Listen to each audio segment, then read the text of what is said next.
gentlemen, we are in the building at Bravery Studios, New Jersey's. Yes, indeed. Yeah. We need another yes, indeed. Yes, indeed, ladies and gentlemen. It's a collaborative episode today. How about that? How about that? It is an act up, first class, second place, collaboration. AKA Class Act. Ew. Shout out to Marv for that title. And we are live at Bravery Studios in Garfield, New Jersey. You already know. And we are super excited to be here today with our guest. He is the founder and executive director of the New York Latino Film Festival.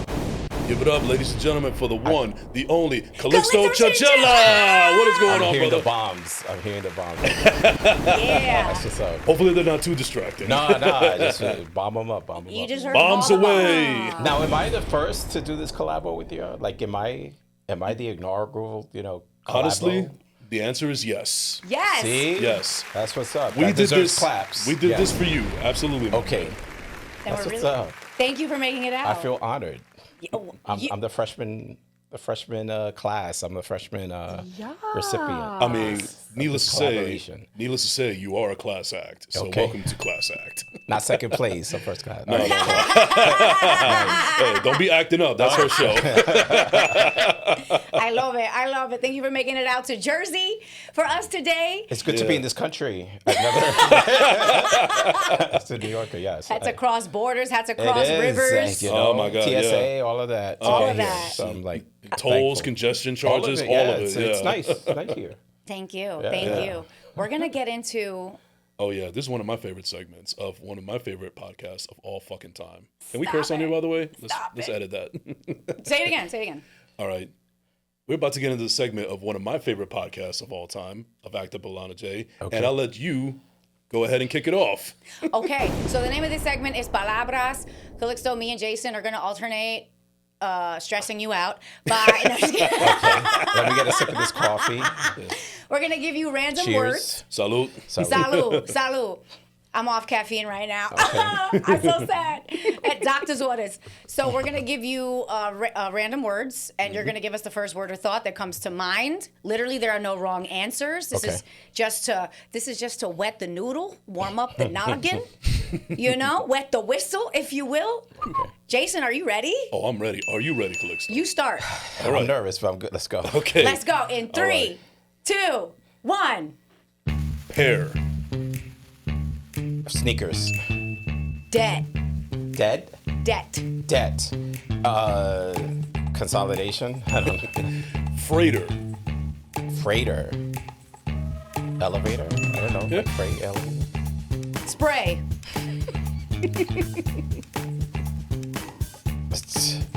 Suntan. Suntan. Yeah. Suntan. Hunting. Hunting. Goodwill. Hey, one of my favorites. Lung. Cancer. Fountain. Of youth. Hey. Appeal. Whip. Whip appeal. Justify. My love. Shop. Right. Exutrix. What? I don't even know this That's word. it. What? That was it. What? I Okay. don't even know what that means. Virus. Corona. Society. Dead poets. Hey! Basically, you have a mind of movies and music because there was a lot of song titles and movie titles in That's that. the only thing I can think of, I love that. I want I love to be that. clever with it. So, No, yeah. no, you did great. You did great. right. Absolutely. And All right. I have no idea what executrix means. Yeah, I'm I not didn't- gonna lie. You saw me struggling trying to pronounce that.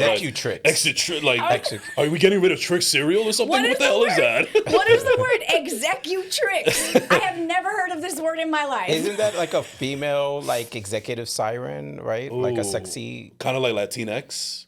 No, I know executrix. I thought it was like a sexy executive. No, ChatGPT. Marv. ChatGPT. ChatGPT, yeah. you own us. That's You what own I some thought explanations. I've heard the term before, but I thought it meant for that. Marv, we need to squash this mystery at your leisure. Please look it up and tell us what it means Yes. at your leisure, because everybody's gonna want to know. Executrix. Wait, but you got to spell it. Spell it. Are you playing the sound on the screen? Executrix. A female executor of a will, Calixto. Oh, You're so wait, smart. all right, you got it. Yeah. Hey. All right. That's why you are who you are, and that's why I am not. Anyways. I guess if I were to use it in a sentence, do I want to be an executrix one day? Is this something I'm aspiring for? It sounds something powerful and female-like, so yeah. All right. Done. Yeah. We have all learned. We have all grown. Thanks to you for being here, Calixto. Yes, absolutely. Like if you saw Disclosure, remember Disclosure? Oh, with Demi Moore and she Michael was an Douglas? executrix. Ah. One of the all-time smoke shows ever. Demi? Yeah, Oh, absolutely. yeah. Oh, yeah. Oh, yeah. Demi could get it. She didn't get it. I still have to watch The Substance, but Demi could Oh, get my it. God, yeah. Yeah, I still need to watch The Substance. I haven't seen The Substance. No? All I No. would I heard it was say good. all I would say is do not eat prior. That's all I'm going to say. Oh, don't eat prior to watching it. yes. All right, noted. All right. Noted. Go unsatiated. Yes, exactly. Well, enough about Demi. Yeah, and We enough. got Calixto in the building. Yeah, round of applause for Calixto real quick, ladies and gentlemen. Hey. We're going to inflate your ego today. Oh, yeah. I know. Last time my name was on your show, I was called what? What did I say? Disneasel or whatever. What do you called it? I called you Disneasel? No, I didn't. I think I said that your biceps are bigger than my head. I'm No, pretty but sure you I said said that. what was the? You was like he's Dieselnista. That's what you called it. A Dieselnista? Did That's I what you say said. that? That sounds like something you would Rewind. say. That's- It was on tape. That's pretty- That's what I found. Somebody told me about it. Yeah. And I saw the clip. I was like, wow, Dieselnista or Dieselnista. I've known this lovely lady for quite some time, and that absolutely she just made sounds up like the something word. that she would say. Yeah. I low-key think I'm Shakespeare. On the low. Yeah. In case you Possibly. didn't know. Bars. Okay. Hey. We got to talk about what's coming up. We got to talk about the fact that it is the 25th anniversary of the New York Latino Film Festival. Yes, indeed. What a time. But, first of all, congratulations, because that is an accomplishment in itself. No, And thank you, man. We love the representation that it's self-explanatory, but we love the representation that it has and the meaning behind it. And I just think it's a great thing for the culture all around. Yeah. No, we really try to create different layers of, inspiration and empowerment. It's beyond just the films, but it's like giving that opportunity in the little details, whether it's our hosts that have been with us. We've had so many different hosts and opportunities for hosts to really get into this ring, because it's literally a circus, and I think it's to see these hosts grow, it's been amazing. To the actors, to our media team, we get so many different photographers and videographers each and every year to become a part of it, and even to our crews. Like even this year, for this year's spot, we had new people I never messed with. Direct the spot, be in the spot, shoot the key art, and we try to create that equity in every which way. We'll announce it on our socials, but really we've been known to create opportunities within the opportunity itself. So I'm really happy with that, and it was cool because there was the host, all the previous hosts have been getting together for some interviews and stuff like that for the anniversary, and it's been sweet, to just listen, because I wasn't there for those shoots, but it was pretty cool. So you realize the impact when you hear those stories, but when you're in the thick of it, you don't think about it. You're just doing the work. So it's pretty cool. Yeah. Yeah. For those that are not familiar with the festival, who may be living under a rock, can you quickly tell us about how it began? And then we're definitely going to want to hear about how it's evolved and where it is now.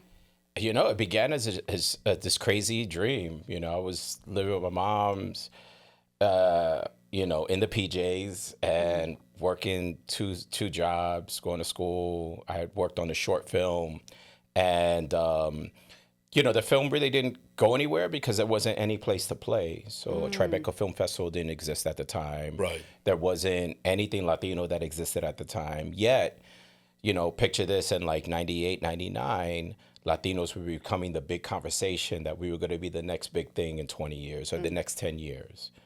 And then reggaeton was beginning to percolate, and you heard all this, Ricky Martin was out. We were in Time Magazine. Latinos are going to be this and this and this. Yeah. I was like, but we don't own anything. We don't own any of this. It's a problem. Yeah. And I was like, what if we what if there was a something, I don't know, I didn't know what it was, that brought together a community that educated us on the business of show and really educated the studios to what the culture was putting out. Because you had all those, whether it was music and film, curious about it, but we weren't in the building. We still are not really all that in the building. And what would that look like? And that's when the idea of the film festival kind of came to play. And then I just started working on it and developing it with a bunch of people I never knew, so I didn't engage any family or friends into it. Like I wanted to do it on my own just because I thought it was so crazy. I didn't want anyone to justify my crazy and make me second guess myself. And then I just started, doing research. I researched, the Sundance Film Festival. I researched, Lincoln Center, what they were doing, and even Joseph Papp, who ran the public theater. He had done a Latino festival that had theater and film. So I really did a lot of research. It's not like, oh, I'm going to do a festival. Like a lot of people tend to be doing that now and they think it's easy, and it's not, at least in the way that we do it. There was a lot of research and care thought into it. And then it was like, well, how do we make this attractive and unique that studios are going to recognize us, that people are really going to recognize us. And then before you know it, we gathered the first team, and the first film festival took place in 2000. Where was it? It was downtown. We did it, we used to run a string of theaters between 59th Street in Park Avenue to 59th Street in First Avenue. And these theaters don't exist anymore except for one of them.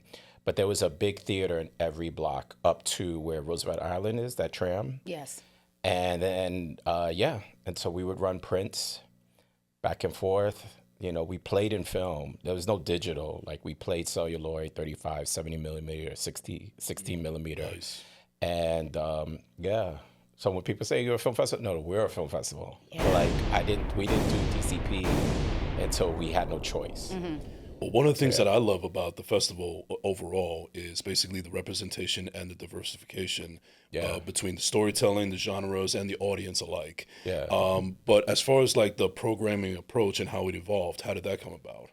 We always wanted, it's funny because when you start something like this, you don't realize that, let's really break it down. There wasn't a film freeway. There wasn't social media. So we had to work twice as hard to get the word out. And so we did crazy things. I would do street teams. I would, I had friends in some magazines that would give us free ads. We amplified as much as we could. But mind you, we started a film festival without knowing how much content there was. So that's the biggest risk is like, okay, I'm trying to raise money for something. What if it doesn't exist? But somewhere in the backs of my mind, I felt like I can't be the only Latino that's doing a short film. But how many features were there? How many documentaries? What, to your point, what was going to fill this program out? So that's the nervousness. If you could really frame yourself as how I was, imagine, yeah. You're trying to raise money against something you don't know it even exists in the volume that you needed. And so we just started just really going out there hunting, and we knew we had to have a bar of excellence and quality, and yet be accessible, what I mean? Like we knew the stories had to be diverse, and some of those stories were about street life or whatever it was, but it couldn't be ratch. Like it had to be, it had to have some urban sophistication to it, but it couldn't be just ratch and like home movie. So I think for us, if we elevated the bar, then you have no choice but to follow. Because if you don't get in, you'll come to the festival and see the reasons why. And hopefully that inspires you to make better content. Was there any... And so that's how I think we've elevated content creators throughout the years, is we're like, no, this is not going to fly because it's business. It's not going to get sold. Right. So dig deeper. And so we kind of forced the filmmaker to dig deeper, because then they see this is what I missed out on. Okay, this is where I messed up. This is how I can improve better, because if that guy can get in or this girl can get in, so can I. And that's when we started seeing, as with the years gone by, the elevation in the content. Yeah. Was there a moment or moments that led up to a milestone of success for the festival? The first year. First year for sure. Wow. For so sure. you guys basically hit the ground running, as far as I'm concerned. It hit out the block. Wow. Out the block. That's a crazy thing. Yeah. You know, I always say, we pray for the blessing, and then sometimes we're not ready when we always receive it. Oh yeah. And so yeah, I had to be ready for it in so many ways. You know what I mean? And mind you, this was all kept secret from my mother. My mother didn't know until she saw it on TV. The festival, yeah. And so we opened with Chinga the Jungle, so John Leguizamo, Rosie Perez. I do remember that one. I remember catching that a long time ago. So all those people came back in Blockbuster. Remember those days? Yeah. So all those people came to our opening night, and we sold out twice. And so we had like lines. This was at Chelsea. Our opening night was at Chelsea. What now is the SVA Theater, but it was something else. It was a different 2-plex or 3-plex theater. And so picture lines from like 8th Avenue going down 9th, wrapped around twice, wrapped around the whole thing. Damn. And that's when I was like, yo, like what is happening? There's a demand. As a demand. And we had a stellar year. Like the quality was on point.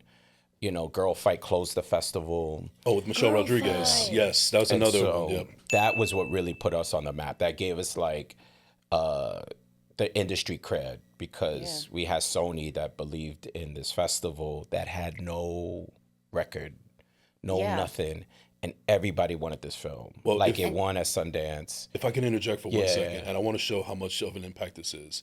I went to high school in Miami. Okay. And I grew up here, but I went to high school in Miami. I already knew about those films, King of the Jungle and Girl Fight, from down south. And it probably wouldn't have happened if it wasn't for you guys. So that goes to show right there, even back then, that you guys already knew running the ground, and it just took off a life of its own. Oh, yeah. So that's proof right there as far as I'm concerned. Yeah. If it reached a certain demographic even outside New York, wow. Yeah. I mean, I remember pitching our butts off to Sony, because this film was so hot property, everybody wanted it. So how do you convince a studio to give its New York premiere to a nobody bit festival in its first year? Wow. And when we got it, I don't know what the world I said, but when we got it, it changed the game, because people were like, wait a minute, something is up here. And I felt like I always had to prove myself to the general market. I don't want to say race, but you know what I mean? Like those general market festivals that we can stand toe to toe and deliver a quality event just like they can. Absolutely. But you got to prove that. And remember, the odds were against us. So I got to convince you that the market exists, that it's going to be high quality. It's not going to be what you think. It's not going to be whatever prejudice you put upon us. It's not going to be that. It's going to look different in its marketing. It's going to look different in its appearance. It's going to look different from its theatricalness. Like it had all those touch points I felt like needed to be different. And I think that that's when the crowd feels better about itself, and it feels accessible, and all those feelings. And that was done from intention, And that also had to be really multicultural. We had to exhibit our blackness. We were having those Afro-Latino conversations from year one. Yeah. These, y'all brand new. A lot of people are having these conversations now, but we started it back then. Yeah. We were cognizant with intention. And I remember we would write our mission statements. We clearly research, okay, this is how we got to be different. And that's, and we moved with intent from day one. I have a question about, you mentioned financing. Yeah. Obviously, financing, raising funds, that's a huge obstacle for many creatives. And a lot of creatives are not necessarily inherently business people.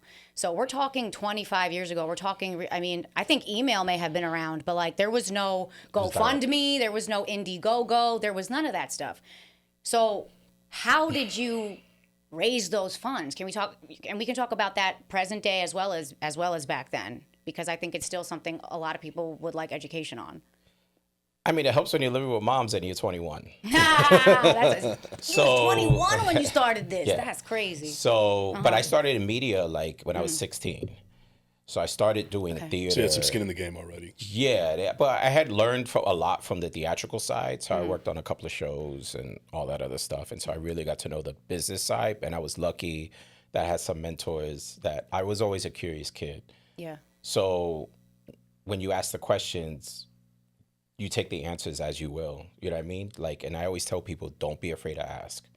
Like, even as adults, we're afraid to ask. 1000%. I don't know if it's ego, but like you never know what that answer that person gives you, how that impacts you, Yeah. and how that changes how you think. Yeah. So I was always curious and not afraid to ask the questions, even if the questions were above my age grade. I wanted to know business or whatever it was. And then for me, living with moms, I had a credit card that was a little free. So I spent my own money. There was no decks. I had to write. I wrote everything. I typed it. I had my word processor back then. And I would type the stuff out and, like make these nice ass presentations. And I would go to the stationery store, get the flyers paper, the flyers folders. Like I had to look legit in order for you to read it. And people, would just read presentations. Yeah. And I did some crazy stuff at my job.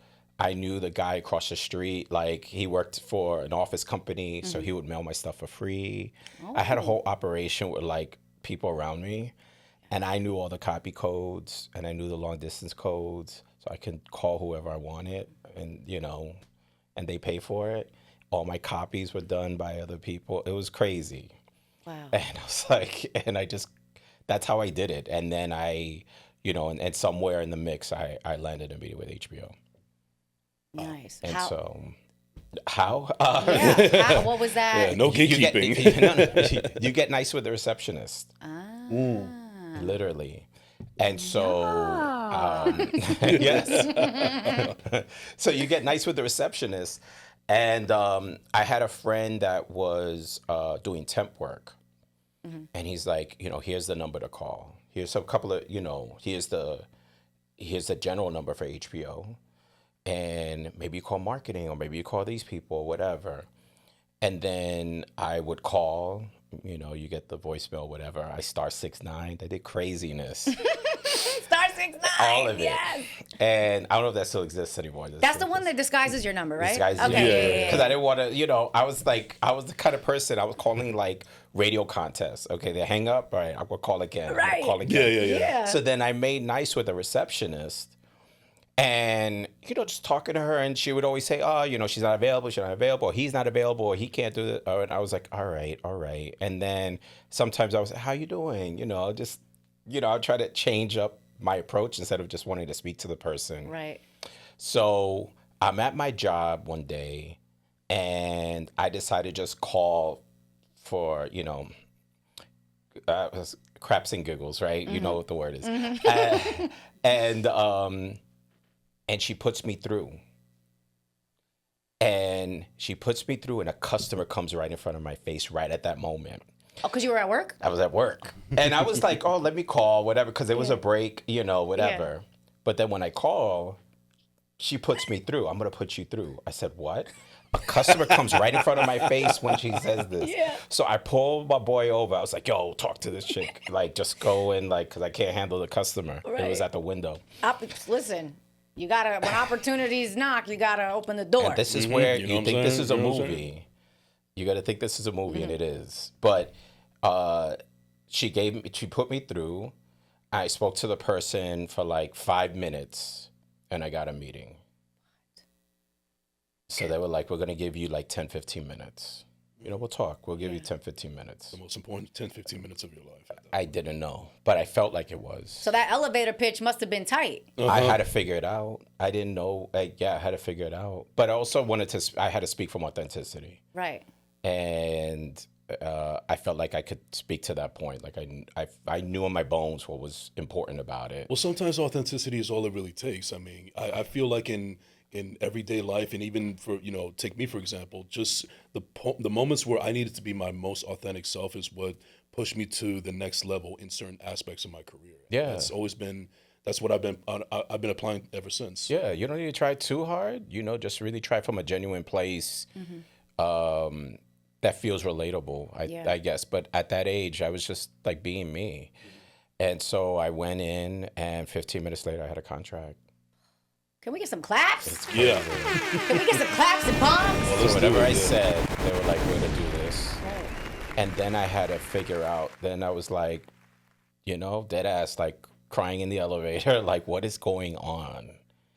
And I called my friend, and I was like, I think something's going to change. And I need to figure out how to build a company. And I didn't know how to do that, right? And so I literally needed to find people to build the company. And then, and that's what we did. And we set up shop in Spanish Harlem. And we started building it from there, and then just trying to figure it out. And I would meet people.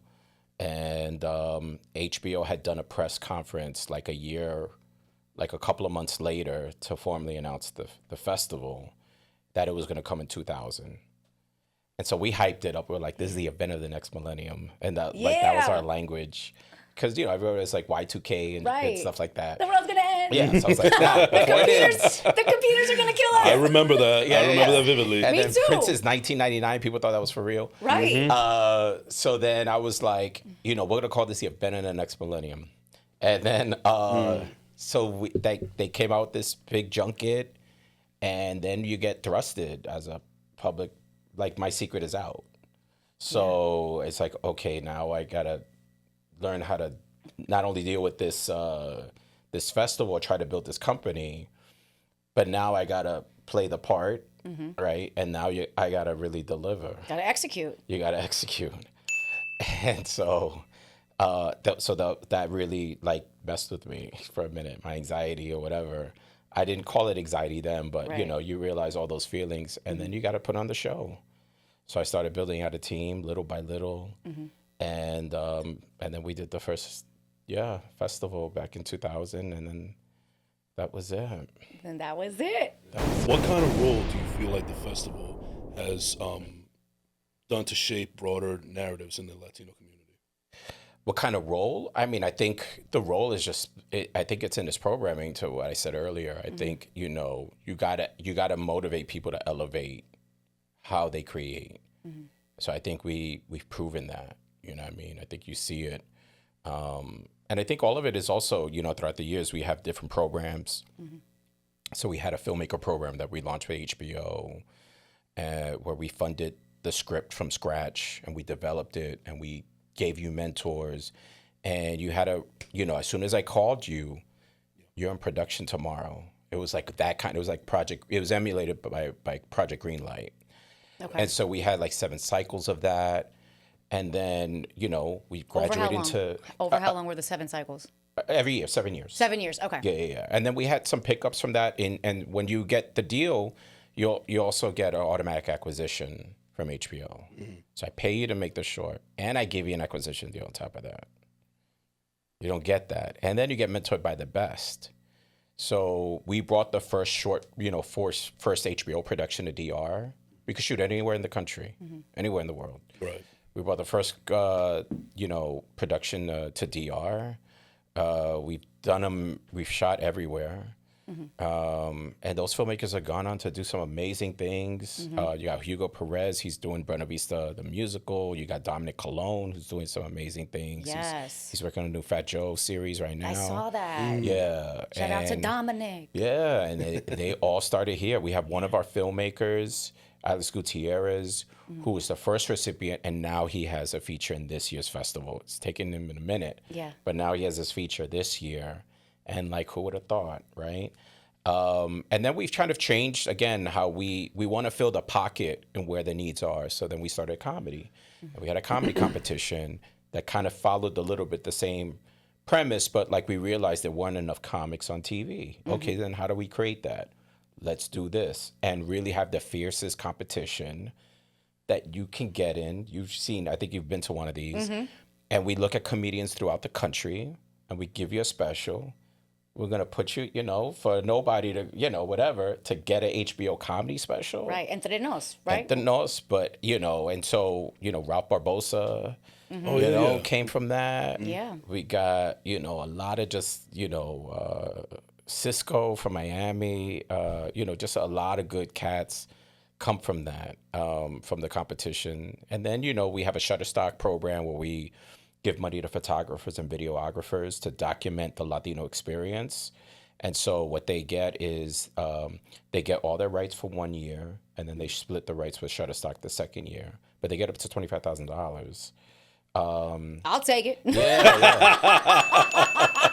And and then there's the festival itself, and so we try to find ways to fill the pocket, and even like the little details, like the hosts. Or this year we're looking at, we usually for our block party, we usually book the acts. This is the first time we're opening it for people to submit. Oh wow! And so it's like little things like that, and you never know who's watching or where the op comes. And so I've seen that even with our hosts getting other gigs or getting national TV stuff, and some of the acts. Or Ralph is playing; he's sold out Beacon twice the week of the festival, that Friday. He's arguably the biggest comedic Hispanic comedian in the landscape right now, as we speak. And who found him? Not to brag. I mean, not to brag. He's a talent. He's a talent. Not to brag. No. Yeah. That was a rhetorical question, ladies and gentlemen. That was a bomb. Give me another bomb, please. Thanks. No. But nah, he was bound for greatness regardless of us or whatever. But I love him. He's a great guy. He's really sweet too. And and there's other comedians just like him.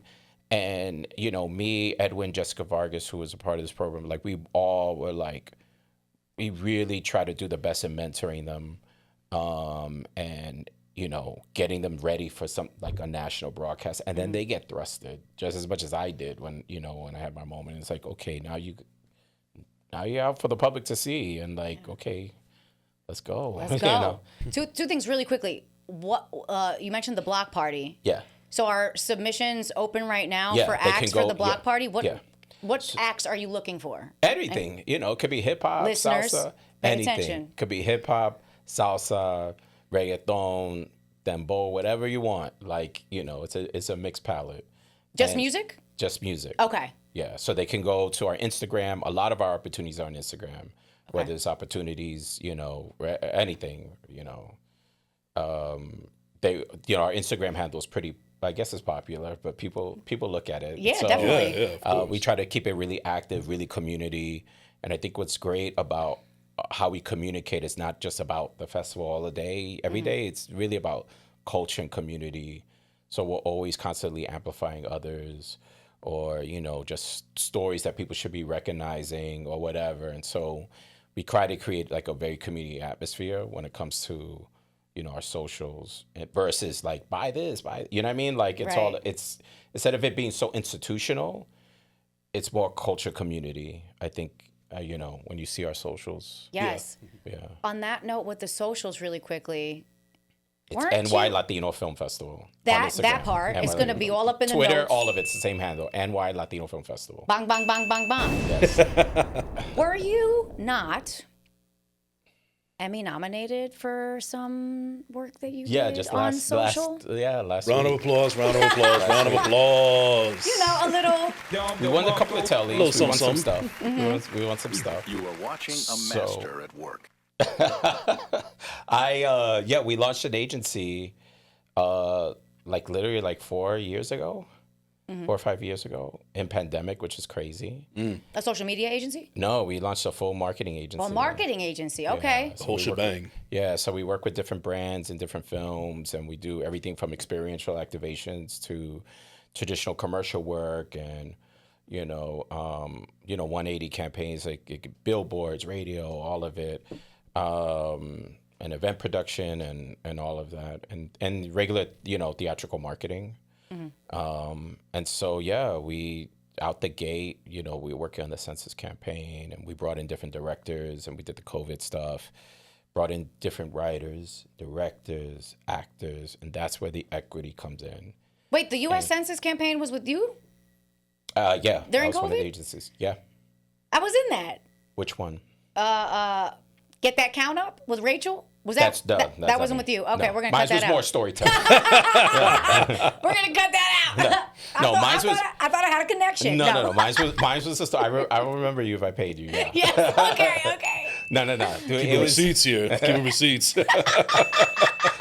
Is that okay? Maybe a lot. I don't know. No. We did the more narrative stuff. We did the storytelling. I think you did the Gotcha. virtual stuff when we were still locked down. We were on lockdown when we shot, but we were able to get restrictions, and I had to do a lot of that, permissions Right. and have a COVID officer.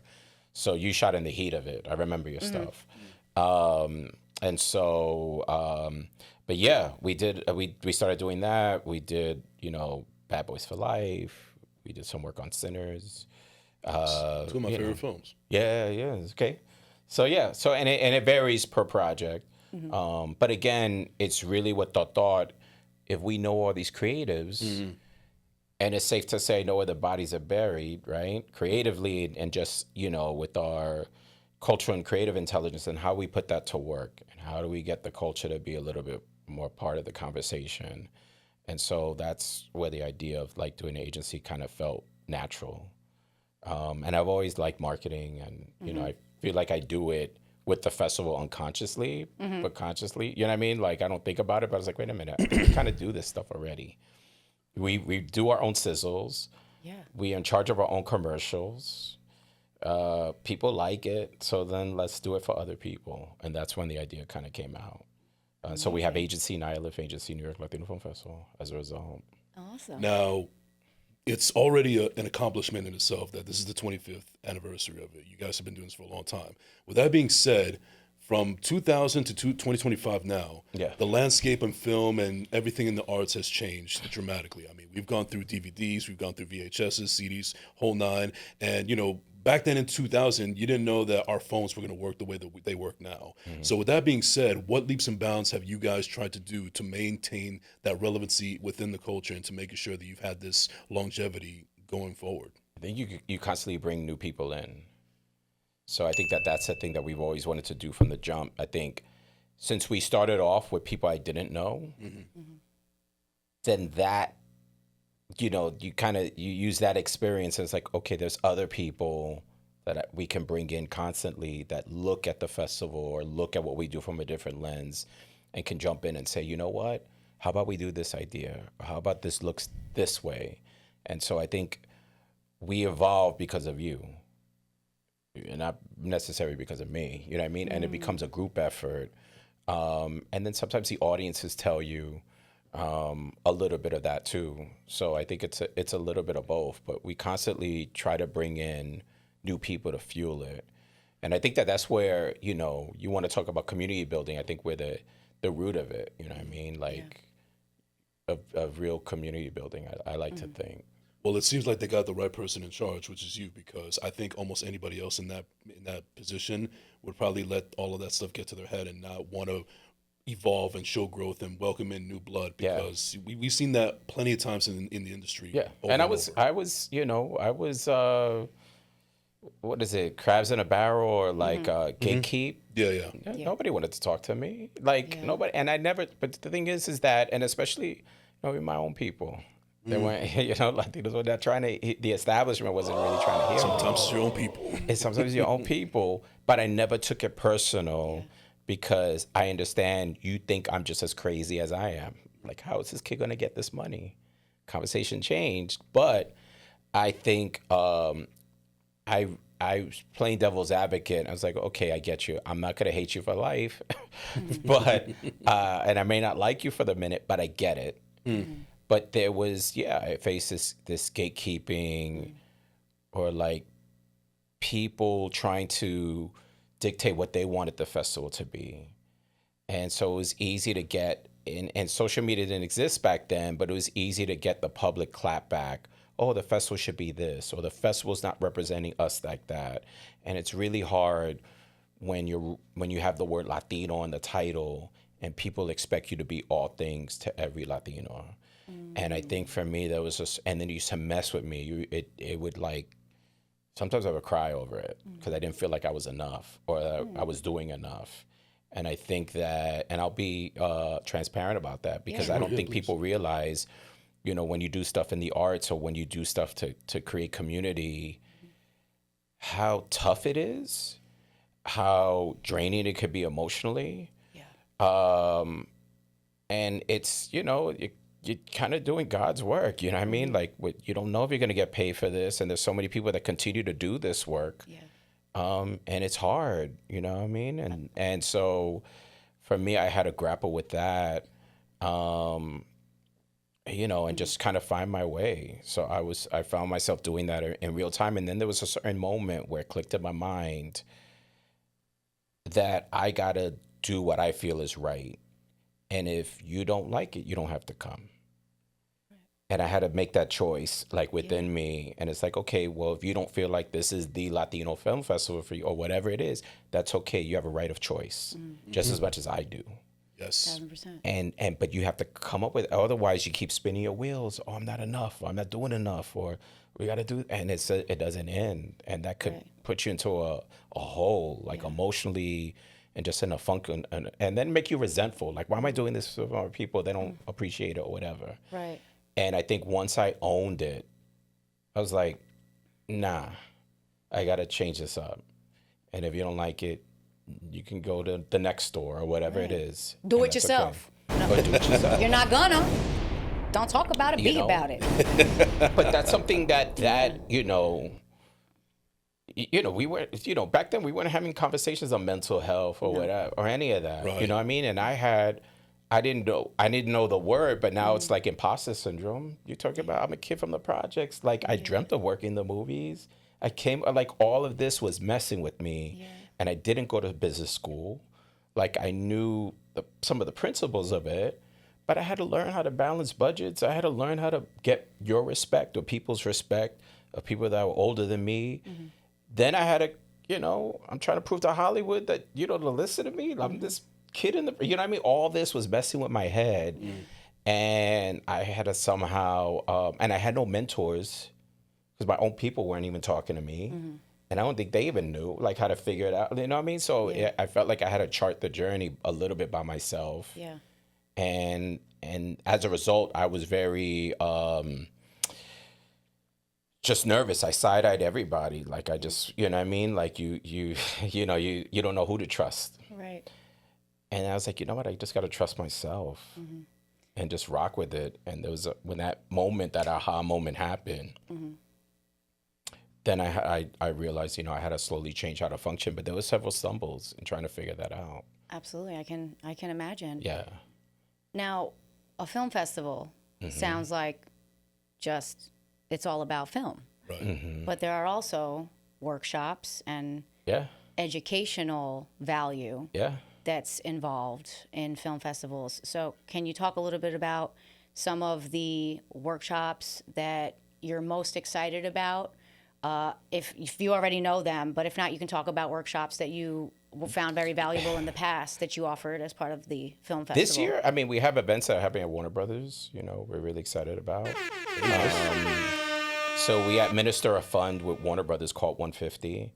And so we give completion funds to projects. So we're going to be showing those things off. And we have an event at 30 Rock this year.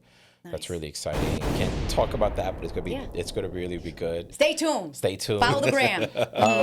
But yeah, we got some pretty good, exciting events that we're putting together. And I think, to your point, really, it's a community connection. And I've seen so many of this happen where filmmakers or creatives, either meet their investor at the festival, or meet their next actor at the festival, or meet a studio rep at the festival, or whatever, and they start networking, or, I've seen movies, like that got developed at the festival, like, Philly Brown, like Gina Rodriguez, like all that happened here. That's amazing. They met here, and Gina was just in a short film or whatever, and she was just, meeting people here. I think about Kerry Washington. She came in the early years of the festival, and she's Kerry from the Bronx. You know what I mean? And Kerry from the block. But it wasn't there yet, right? Yeah. And so you think about so many people that come, and you never know where they're gonna land, right? You never know where you guys are gonna be 10 years from now, or 5 years from now. And whether you meet them here at the festival, or you meet those connections here, like for me, I think we're the connecting point. And I don't know how to express it. Like, I think we try to create I guess a level of family, but like I think whatever the secret sauce is, I don't know what it is, but I hear a lot about it. But I think it's rooted in authenticity. Like whatever you feel when you leave, whatever the inspiration point is, I'm glad we created, with heart. You know what I mean? Because I hear all these people that get the feels after they leave. And so there's that. But we constantly, again, we constantly try to get new people in, because you have that first gen that experienced the festival. And now you have these new young people that are looking at the festival and coming to it for the first time. Yeah. And so how do you share the torch? Not necessarily, we're not passing the torch, but how do you share the torch? Right. I like that. And keep it community based. Yeah, and keep more people coming in. And we put them to work, and that's why I keep looking. Now, this might be a little bit of a too broad question on my part, and I apologize in advance, but thinking about the future, thinking about another 25 years ahead down the road, how do you envision the impact, the reach, and the coffee format? in my mouth. Yes. Let's spit it out. How do you envision the format, the reach, and the impact that the film festival will continue to have? God only knows. God only knows. I don't know. I didn't think I would last the first year. This is crazy. And and I can tell you, I didn't realize now that I felt like it was God's purpose. Just how it happened. Like, how does this happen? Yeah. Or how did these things come into place? And I didn't know that till now. So like fairly recently. So you asked me what happens in 20, God only knows, because I don't know. I'm going to keep trying, and maybe it evolves to something else. Maybe evolve into a bigger conglomerate. I don't know what it is. I know that I'm going to be the same person, hopefully even more wiser than I am at this moment. But God only knows. I don't know. Well, the only thing that I can say to that is they already have the right person in place for that. And I think that it's a stellar job that you've been doing, and the record proves itself.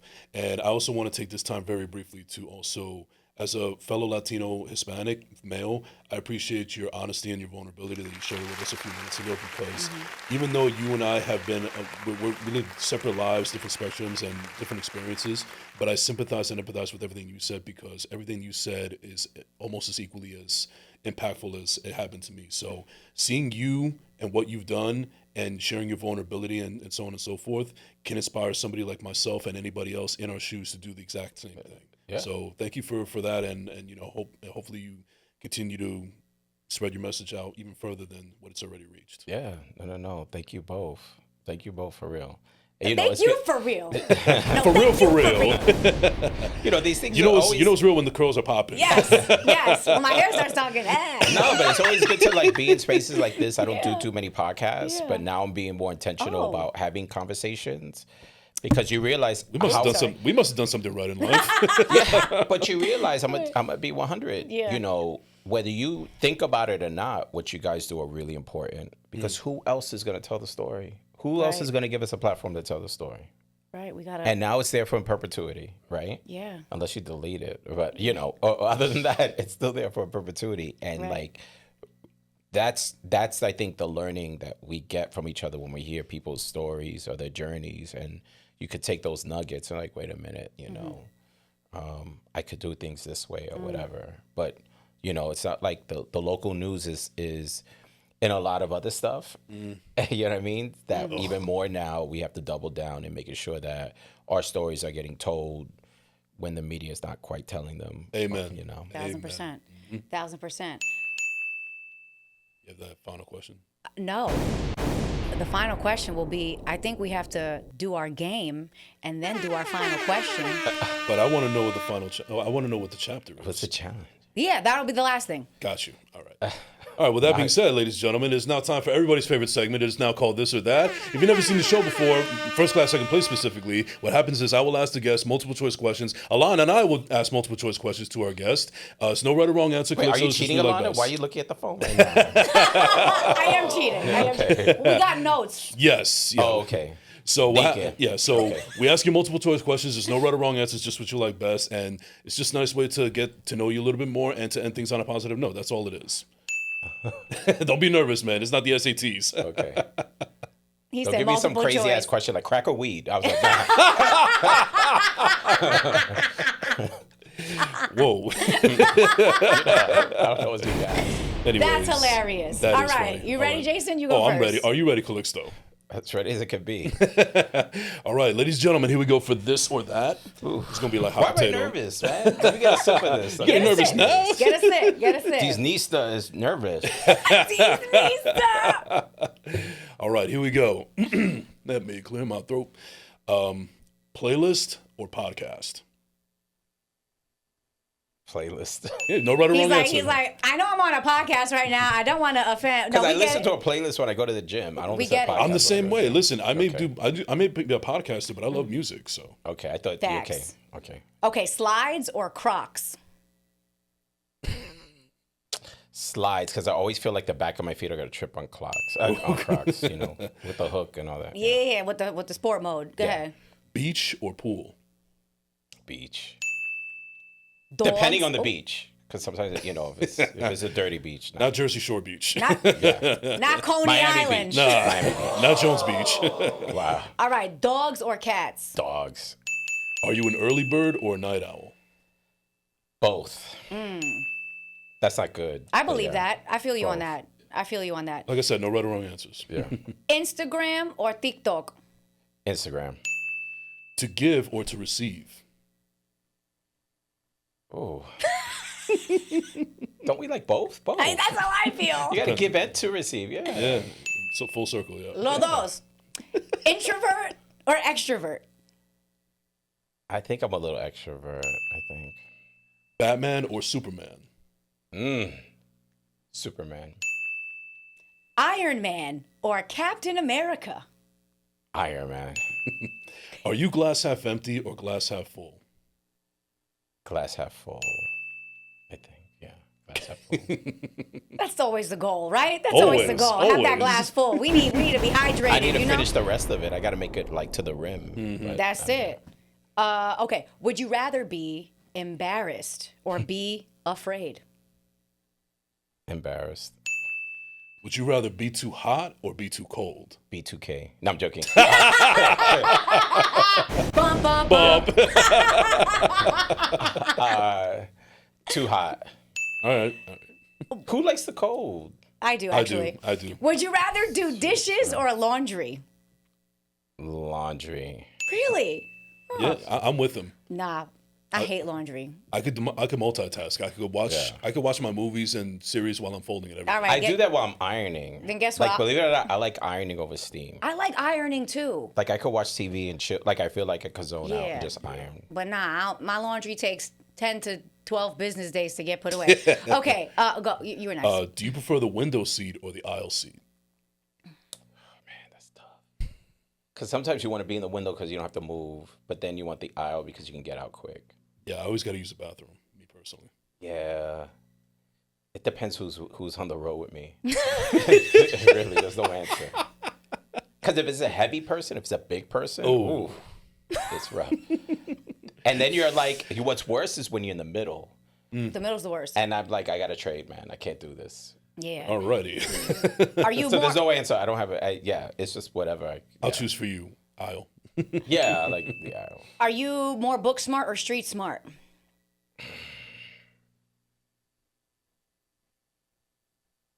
Oh, man. I think I'm a little bit of both. I think I learned what I did on the streets to a certain extent. Just lived experience. And then some of it is, I did read. I feel that. I can see that. So I It's think it's emanating. both, a I little get a bit. little hybrid energy. Hybrid. You a hybrid. That's a word. Yeah. Do you prefer reading or writing?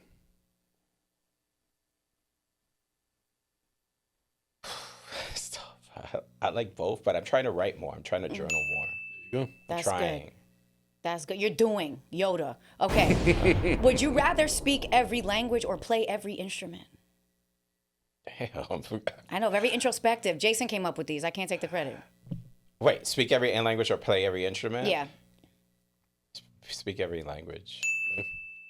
Cardio or weights? Wait. Duh. I mean, I like cardio, but I like weight. Disney stuff. No. Dancing or karaoke?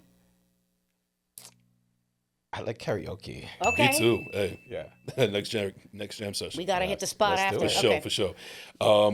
Do you prefer drama or comedy, or more? Which more of? I like comedy. Ja. Movie theater or streaming service? Movie theater. Bang. Ice water or room temperature? Room temperature. Teamwork or solo project? No, teamwork. Teamwork makes the It's a dream dream work. Calixto, thank you so much. Thank y'all for But having hold me. on, it's not over yet. Alana, Okay. please. Very last thing before we get out of here, I always finish my episodes with this question. If you were writing your memoir, what would you name this chapter of your life?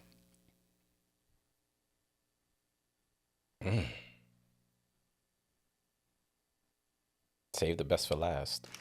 Yeah! And that's a wrap, friends. Make sure you follow. Give us the ad one more time, Calixto. NY Latino Film Festival. Boom. Make sure you submit artists, okay? Block Party. He's got opportunities. When is the festival? What dates? September 13th to the 21st. Bam, bam. Oh my God, my birthday's during it. I gotta Hey, pull You up. gotta come through. Yeah, I'm yeah. glad I was the virgin guest of this podcast. Yeah, of this collaboration. I love it. I'm the first. I'm a freshman. Yeah. Do I get a graduation cap or something? No. Okay. Yeah. No budget. Okay. We got merch for sale. It's okay. We'll figure that out. Yeah. All right. Well, folks, follow me at AlanaJ.tv. Act up with AJ. And you can find me at I am Jason Enrique on all social media platforms. Like and subscribe by First Class, Second Place on YouTube and all streaming platforms. And that's it. That's it. That's it. That's Mwah. it. Besos. Thank you so much. Yes, indeed.